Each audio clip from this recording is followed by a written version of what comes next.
إنا أنزلناه في ليلة القدر وما أدراك ما ليلة القدر ليلة القدر خير من ألف شهر تنزل الملائكة والروح فيها بإذن ربهم من كل أمر سلام هي حتى مطلع الفجر صدق الله العظيم. رمضان مبارک کا آخری عشرہ شروع ہو گیا ہے.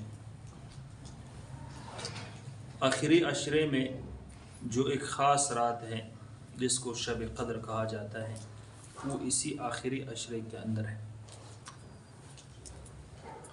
آپ صلی اللہ علیہ وسلم کا ارشاد مبارک ہے کہ یہ شب قدر لیلۃ القدر یہ صرف اس امت کی خصوصیت ہے. یہ اللہ تبارک و تعالیٰ نے صرف اسی امت کو عطا کیا ہے. کیوں عطا کیا ہے اس بارے میں مختلف روایتیں.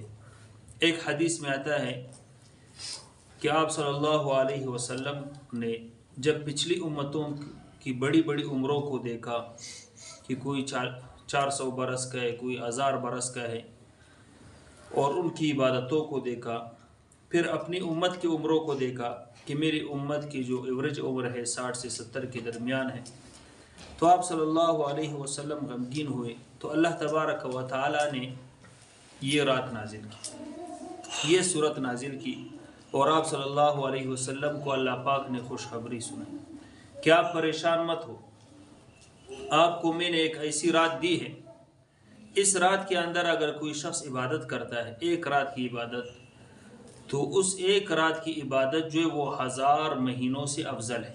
1000 مہینوں کا ثواب تو ملے گا کہ ملے گا, لیکن 1000 مہینوں سے بھی افضل ثواب ملے گا. اب وہ افضل کتنا ہے وہ اللہ کے علم میں.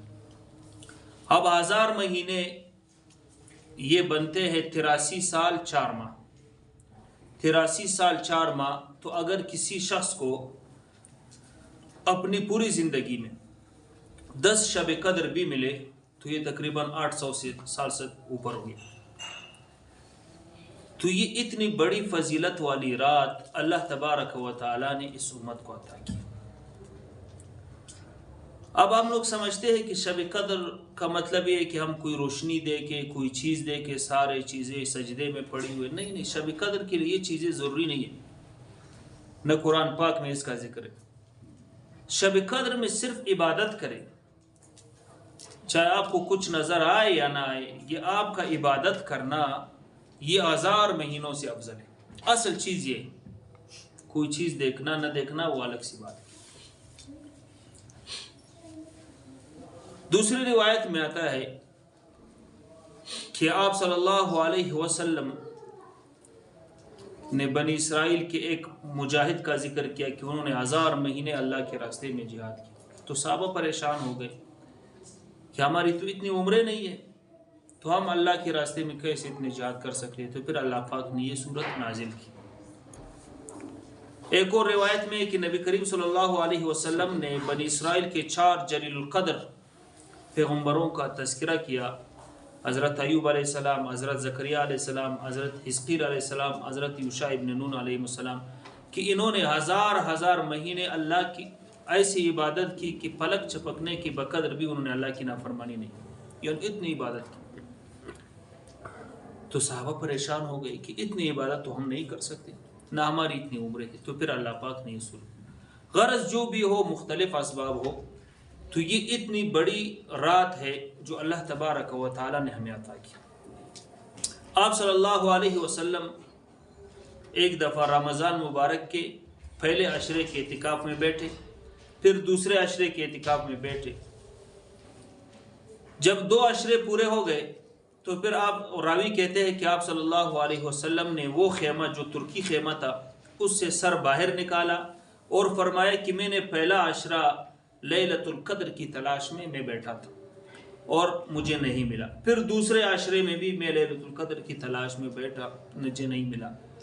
تو لہٰذا اب میرے ساتھ جتنے لوگ بیٹھے ہیں وہ آخری عشرہ میں بھی بیٹھے, اور آخری عشرہ کی جو طاق راتیں ہیں اس میں لیلۃ القدر کو تلاش کرو. مجھے اللہ تبارک و تعالیٰ نے دکھلا دیا تھا یہ لیلۃ القدر, لیکن 2 آدمیوں کا جھگڑا ہوا تھا, اس 2 آدمیوں کی جھگڑے کی وجہ سے وہ رات مجھ سے بلا دی گئی. تو لہٰذا تم لوگ اس طرح کرو، تاک راتوں میں، آخری عشرہ کے تاک راتوں میں اس کو تلاش کرو۔ راوی کہتے ہیں کہ میں نے آپ صلی اللہ علیہ وسلم کو دیکھا، کیونکہ اس رات بارش ہوئی تھی اور مسجد کی چپر جو ہے وہ چٹائی کی بنی ہوئی تھی تو ٹپک رہی تھی، اور مسجد کے اندر کیچڑ بنا ہوا تھا۔ آپ صلی اللہ علیہ وسلم نے وہاں پہ سجدہ کیا تھا تو آپ صلی اللہ علیہ وسلم کی پیشانی کا پر جو ہے مٹی لگی ہوئی تھی، کیچڑ لگا ہوا تھا۔ کہتے ہیں جب میں نے دیکھا وہ 21ویں رات تھی، یعنی آپ صلی اللہ علیہ وسلم کو، راوی کہتے ہیں کہ آپ صلی اللہ علیہ وسلم کو جو لیلۃ القدر دکھایا گیا تو وہ 21ویں رات۔ تو آج ہم خوش قسمت ہے کہ آج یہ رات جو ہے 21ویں رات، اس رات کو ہم غنیمت سمجھے، اس میں اپنا وقت ضائع نہ کریں، اس میں عبادت کریں۔ ضروری نہیں کہ ہم پوری رات عبادت کریں،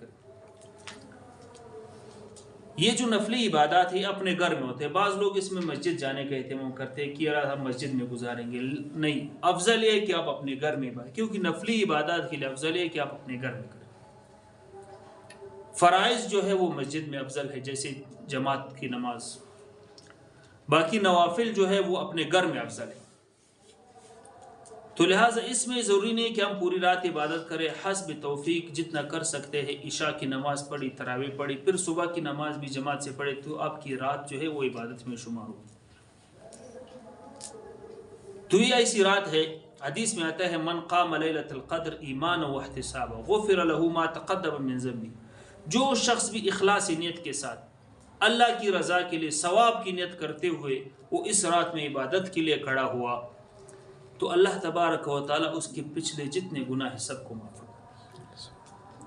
اتنی فضیلت والی رات۔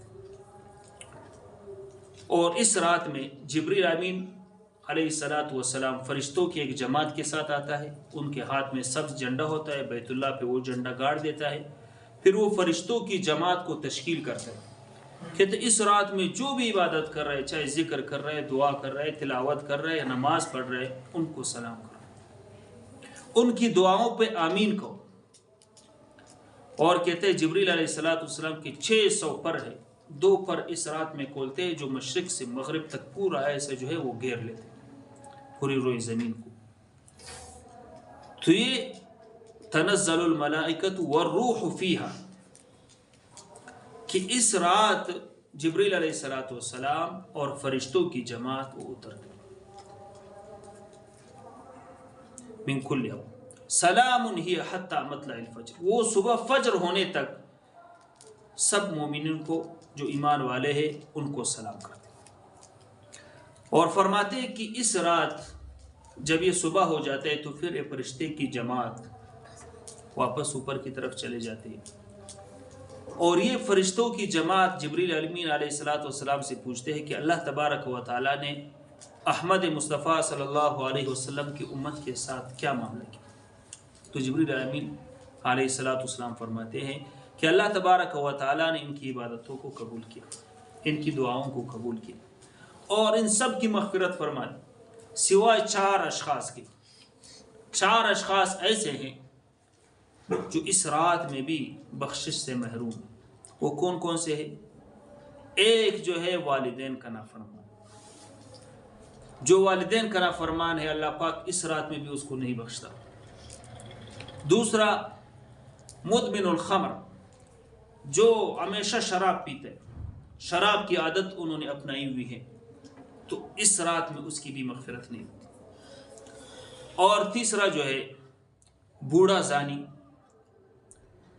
جو بوڑھا شخص ہے پھر بھی زنا میں مبتلا ہے، اللہ بچائے، تو ایسے شخص کی بھی اللہ تبارک و تعالی مغفرت نہیں فرماتا۔ اور چوتھا شخص یہ ہے جو قطع رحمی کرنے والے، جو اپنے رشتہ داروں کے ساتھ، چچا زاد کے ساتھ، ماموں کے ساتھ، خالہ زاد کے ساتھ، ان کے ساتھ جو ہے انہوں نے تعلقات ختم کیا ہے، دعا و سلام بند ہے۔